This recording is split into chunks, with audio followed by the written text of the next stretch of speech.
Hey, what's up, YouTube? Fritz Jones Investing back with another video, and today I'm giving you guys my $64,000 Robinhood portfolio update. So in today's video, we'll talk about how my portfolio has been performing. We'll also talk about my worst performing stock, my best performing stock, and finally, we'll talk about all the dividends that I'll be receiving for the month of April. So if you haven't done so yet, please don't forget to like, comment, and subscribe to the channel. And with no further ado, let's get right into the video. So you can see that for the day, I'm up $2,050. For the past week, I'm up $2,729. Over the past month, I'm up $1,823. Over the past 3 months, I'm actually down $270. If we look at kind of how the portfolio has been performing over time, we can see that on April the 4th, the portfolio would have been worth $68,000. So definitely down a little bit.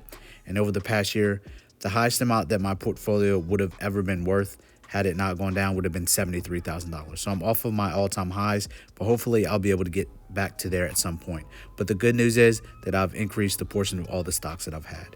So this is PayPal. This is my worst performing stock. You can see that the stock price is $95.20. So definitely been taking a beating, down $174 over the past year. However, up $52 over the past 5 years. So I only own $380 worth of this stock. I own 4 shares. I did sell 1 share yesterday. And you can see that the total return has been negative $428.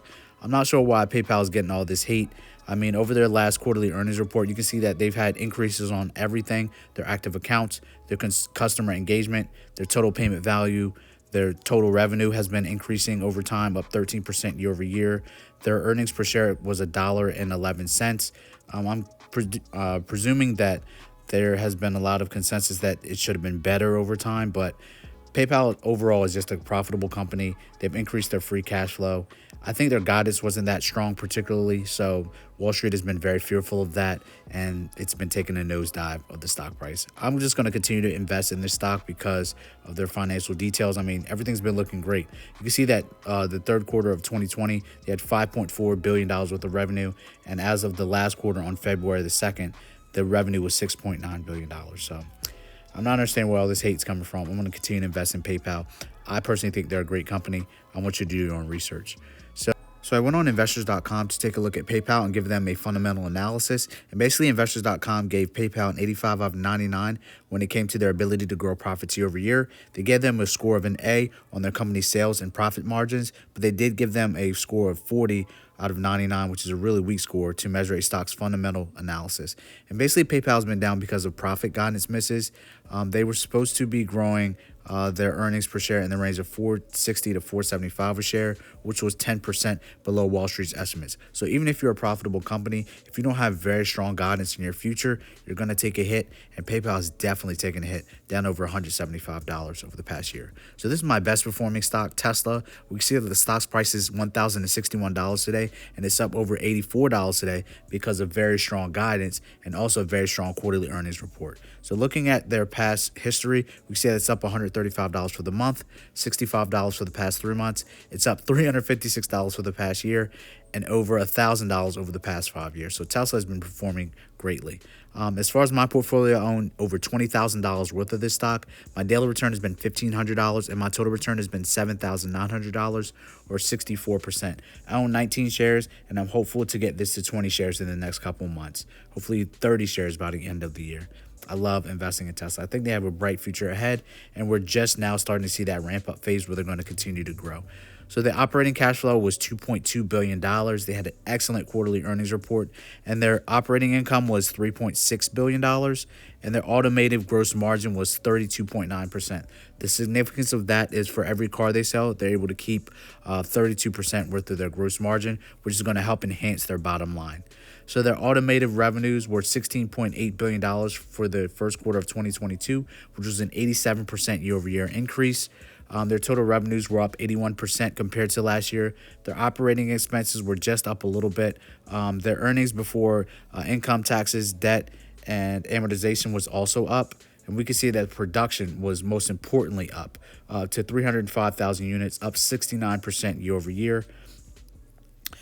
We can see that the solar did take a little bit of a hit, but the storage of electricity was up 20% year over year. And we can see that the supercharger stations and the supercharger connectors were up 38 and 37% respectively. So looking at their production that they're able to do right now, we can see that they produced almost 1 million cars last year, and their total production thus far can accommodate just above 1 million cars right now.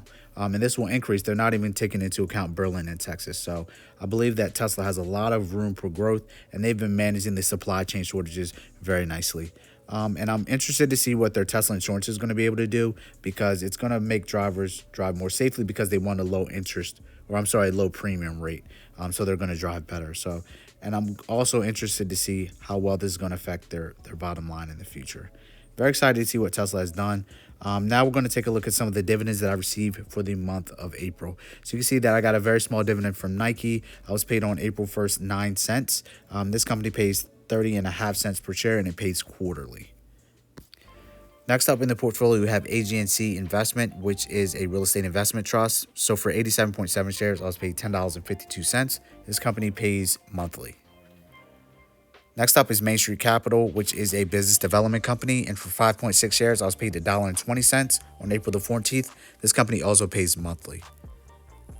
Next up is Medical Properties Trust, a real estate investment trust. And for 1 share, I was paid 29 cents. This particular company pays quarterly.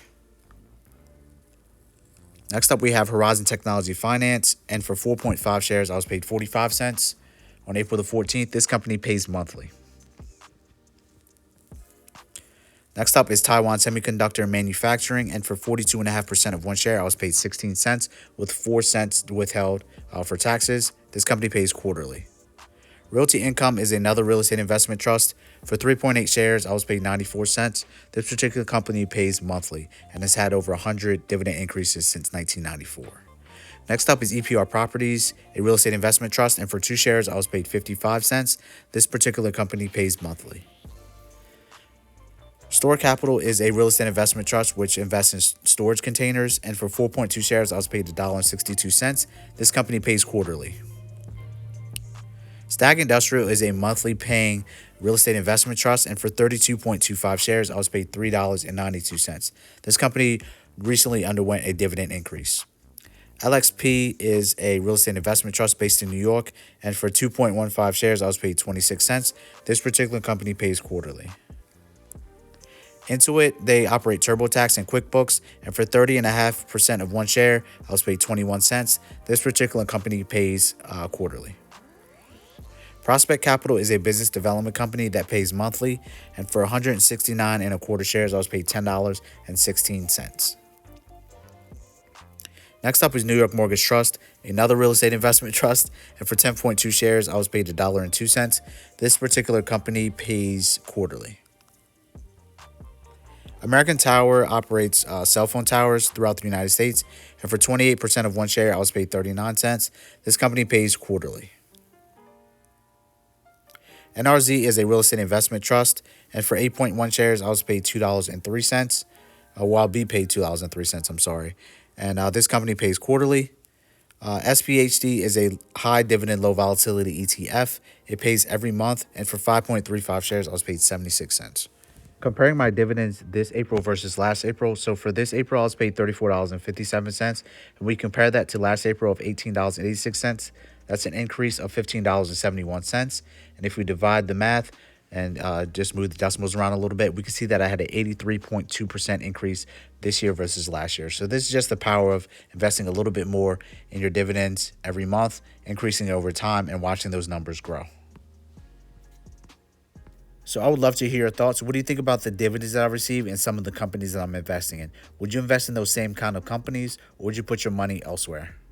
There's 11 different sectors in the stock market, and right now I'm invested in all 11 of those sectors. So that way, sometimes when some of the sectors go down, such as the high growth companies, I'm able to increase the amount of shares that I have in my blue chip companies that aren't as volatile, and I'm able to increase my dividends over time. So I know it's hard to invest in the stock market at times because you'll see your portfolio going down, and psychologically you'll take that as a negative. But I believe that as long as you're investing in high quality companies, after you've done your hard-earned research, that you can increase your shares over time. And overall, the stock market tends to go up 7% per year. So you're going to see ups and downs in the particular stock market.